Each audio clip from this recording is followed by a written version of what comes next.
ကြီးရေးချင်းဟာဝါသနာတစ်ခုထပ်ပို့ပါလေဒါဟာသင့်အောင်နောက်အတွက်ဂျင်တစ်ခုလိုပါပဲအခုဒီဗီဒီယိုကိုကြည့်နေတဲ့မိတ်ဆွေဟာ artist တယောက်မဟုတ်ခဲ့ရင်တောင်ဒီဗီဒီယိုကိုအဆုံးထိကြည့်ရှုခန်းစားပြီးတဲ့အချိန်မှာ brush တစ်ချောင်းတွားဝယ်ဖို့အတွက်ဆန္ဒတွေရှိလာနိုင်ပါတယ်ခင်ဗျာ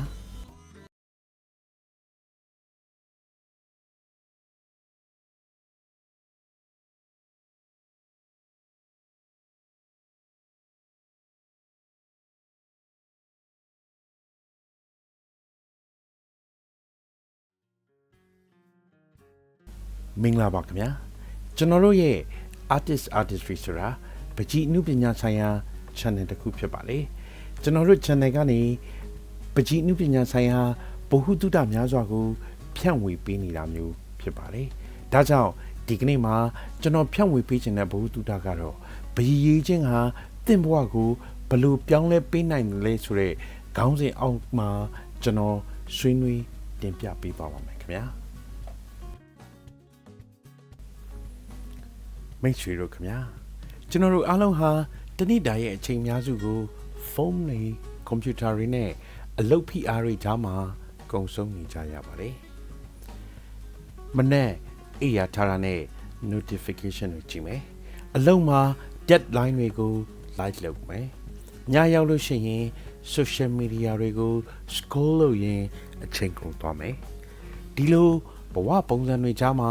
လူတော်တော်များများသတိမထားမိတဲ့အရာလေးတစ်ခုရှိပါတယ်အဲ့ဒါကတော့ကျွန်တော်တို့ရဲ့အုံနောက်နဲ့စိတ်နှလုံးဟာအနားယူဖို့လိုအပ်နေတယ်ဆိုတဲ့အချက်ပါပဲဒါပေမဲ့စိတ်ဝင်စားစရာကောင်းတာကဒီပြဿနာကိုဖြေရှင်းမှုကျွန်တော်တို့တွေတမိုးကြီးတဲ့ဆေးဝါးတွေမလိုအပ်ပါဘူးစုတ်တန်တစ်ချောင်းနဲ့ခါလာအနှင်းငယ်သာလိုအပ်ပါတယ်ဟုတ်ပါတယ်ဒီကနေ့ဗီဒီယိုမှာပကြီးရေးခြင်းကဘာကြောင့်လူတန်းပေါင်းများစွာရဲ့ဘဝကိုပြောင်းလဲပေးနေတယ်လဲဆိုတာကိုကျွန်တော်တို့လေ့လာကြပါမယ်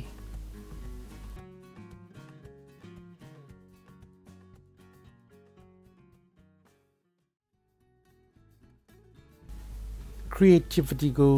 မြင့်ပေးတယ်ပကြီးရေးတဲ့အခါသင်ဟာ gallery ကိုရပါလိမ့်မယ် conversation တွေကိုစဉ်းစားရတယ် visual story တစ်ခုကိုဖန်တီးရပါတယ်ဒီလုပ်ငန်းစဉ်တွေဟာ brain ရဲ့ creative network ကိုလှုံ့ဆော်ပေးပါတယ်ဒါကြောင့် artist တွေဟာပကြီးရေးရမှာလည်းမဟုတ်ဘဲ business education နဲ့ problem solving ဘိုင်းတွေမှာပါ idea အသစ်တွေပိုထွက်လာတတ်ကြပါလေ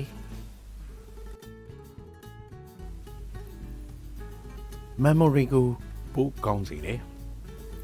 ပကြီးရေးခြင်းဟာမှတ်ဉာဏ်ကိုလေ့ကျင့်ပေးနိုင်တဲ့လှုပ်ရှားမှုတစ်ခုပါပကြီးရေးတဲ့အခါအယောင်တွေပုံသဏ္ဍာန်တွေ light နဲ့ shadow တွေကိုမှတ်သားရတဲ့အကျင့်လေးပြုလုပ်ရပါတယ်အဲ့ဒီလိုပြုလုပ်ခြင်းဟာအုံနောက်ကိုလှုံ့ဆော်ပေးပြီးမှတ်မိနိုင်စွမ်းကိုလည်းထိမ့်သိမ့်ပေးကြောင်းတွေ့ရှိထားကြပါတယ်ဒါကြောင့်စိတ်ကူးစိတ်သန်းအသုံးပြုခြင်းအယောင်နဲ့ပုံသဏ္ဍာန်တွေကိုမှတ်သားခြင်းတို့ကြောင့်အုံနောက်ဟာအမြဲတမ်းတက်ကြွနေပြီးမှတ်ဉာဏ်စွမ်းရည်ကိုထိမ့်သိမ့်ပေးနိုင်စွမ်းရှိပါတယ်ခင်ဗျာ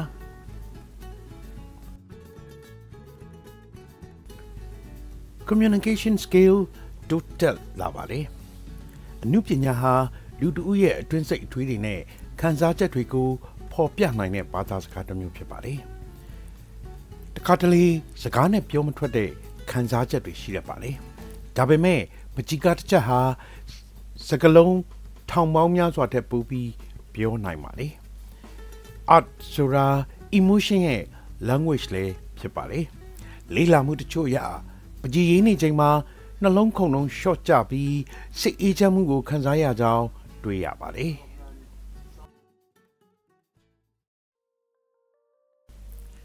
problem solving skills ကိုမြင့်တင်ပေးတယ်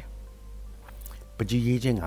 critical thinking နဲ့ problem solving skill ကိုဖွံ့ဖြိုးစေပါတယ်ပကြီးကတစ်ချက်ကိုဖန်တီးရမှာအမားတွေဖြစ်ပေါ်လာနိုင်ပြီးအဲ့ဒီအမားတွေကိုပြန်လည်ပြင်ဆင်ဖို့အတွက်နည်းလမ်းအမျိုးမျိုးကိုစဉ်းစားရပါတယ်အယောင်တွေမှားသွားရင်ပြင်လို့ရတယ် conversation မကောင်းရင်လည်းပြန်ဖန်တီးလို့ရပါတယ်ဒီလုပ်ငန်းစဉ်ဟာပြဿနာတစ်ခုအတွက်အဖြေတစ်ခုလည်းမဟုတ်ဘဲနီလန်းများစွာရှိကြောင်းကိုပိုးပြီးနားလည်လာစေပါတယ်အဲ့ဒီအကျွေးခေါ်ဟာနေ့စဉ်ဘဝရဲ့စိန်ခေါ်မှုတွေကိုလည်းဖန်တီးမှုရှိတဲ့နီလန်းတွေနဲ့ဂိုင်းတွဲဖြည့်ရှင်းတတ်လာမှာပါ stress relief ရစေပါလေဒီနေ့ခေတ်လူနေမှုဘဝတွေရဲ့ဖိအားတွေချာမှာပကြီးရေးခြင်းဟာစိတ်ပန်းပြေစရာအကောင်းဆုံးသောနီလန်းများတဲ့တစ်ခုဖြစ်ပါလေ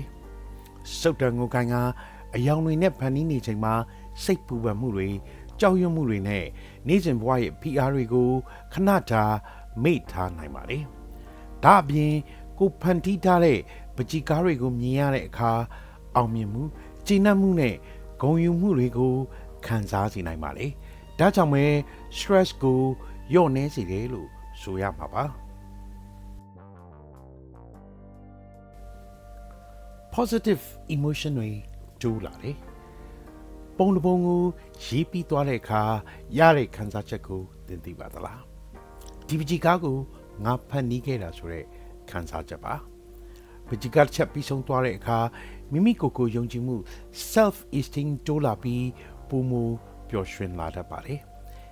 စိတ်နဲ့ခန္ဓာကိုယ်နှစ်ခုစလုံးအနားယူရသည့်အတွက်ဘဝအပေါ်အကောင်းမြင်မှုများလည်းပုံမူဖြစ်ပေါ်လာပါလေ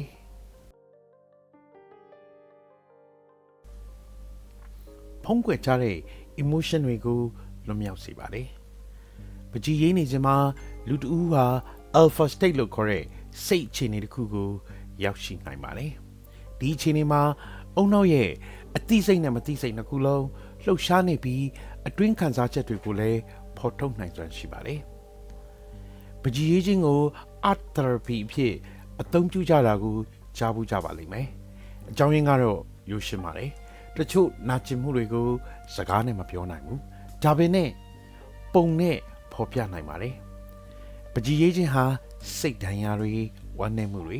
စိုးရိမ်ပူပန်မှုတွေကိုလုံခြုံစွာထုတ်ဖော်ပေးနိုင်တဲ့ပညာရပ်တစ်ခုလည်းဖြစ်ပါတယ်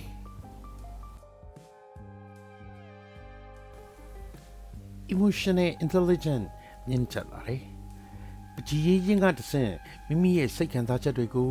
ပုံမူနားလည်လာနိုင်ပြီးတခြားသူတွေရဲ့ခံစားချက်ကိုလည်းပိုပြီးနားလည်ပေးနိုင်ပါလိမ့်မယ်။ဒါကြောင့်လူမှုဆက်ဆံရေးတွေမှာပုံမူကောင်းမွန်လာပြီးမိသားစုမိတ်ဆွေတွေနဲ့ပုံမူနီးကပ်တဲ့ဆက်ဆံရေးတစ်ခုကိုတည်ဆောက်နိုင်ပါလိမ့်မယ်ခင်ဗျာ။ emotional intelligence မြန်မာလာခြင်းဟာဘဝအောင်မြင်မှုအတွက်အရေးပါတဲ့အရေးချင်းတစ်ရပ်လည်းဖြစ်ပါလေ။ hand eye coordination နဲ့ motor skill တိုးတက်လာတယ်။စုတ်တန်ကိုထိန်းချုပ်ပြီးအသေးစိတ်ရေးဆွဲရတဲ့အခြေအနေမျိုးတွေကြုံရတတ်ပါတယ်။အဲ့ဒီလိုအခြေအနေမျိုးတွေမှာလက်ချောင်းငယ်တွေရဲ့လှုပ်ရှားမှုစွမ်းရည် fine motor skill တိုးတက်လာပါတယ်။အုံနောက်နဲ့ခန္ဓာကိုယ်ကြားဆက်သွယ်မှုပုံမကောင်းမွန်လာပြီးလက်နဲ့မျက်စိတို့ရဲ့ညှိနှိုင်းလှုပ်ဆောင်နိုင်စွမ်းကိုလည်းမြင့်တင်ပေးရရောက်ပါတယ်။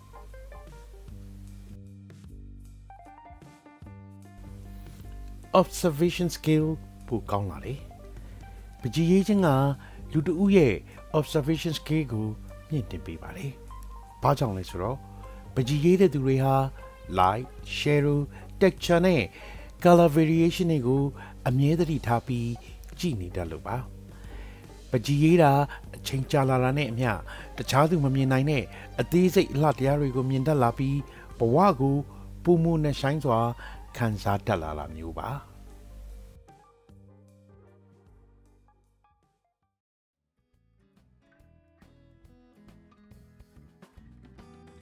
ဒါကြောင့်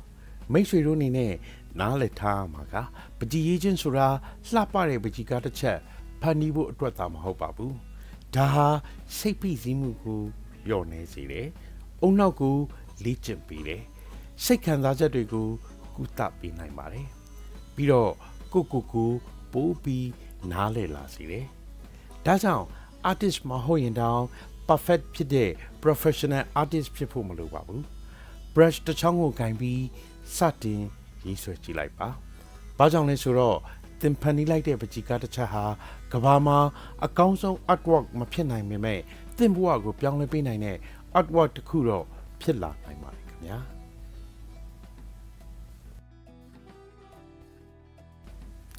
အခုကျွန်တော်တင်ဆက်ပေးခဲ့တဲ့ပကြီးရေးချင်းဟာသင်ဘဝကိုဘယ်လိုပြောင်းလဲပေးနိုင်လဲဆိုတဲ့အချက်ဆက်ချက်ကိုကျွန်တော်ရှင်းလင်းတင်ပြခဲ့ပြီးဖြစ်ပါတယ်ကျွန်တော်ရှင်းလင်းတင်ပြခဲ့တာလေးတွေကိုအဆုံးထိကြည့်ရှုပေးရတဲ့အတွက်မိတ်ဆွေတို့ကိုကျေးဇူးများကြီးတင်ပါတယ်ခင်ဗျာနောက်တစ်ပတ်များမှာလည်းတခြားသောဗဟုသုတရပွဲအကြောင်းအရာတွေကိုကျွန်တော်တို့ artist တွေကနေဆက်လက်တင်ဆက်ပေးအောင်ပါမို့ channel လေးကို subscribe လုပ်ရသေးရင်လုပ်ခဲ့ပေးဖို့တောင်းဆိုပါရစေ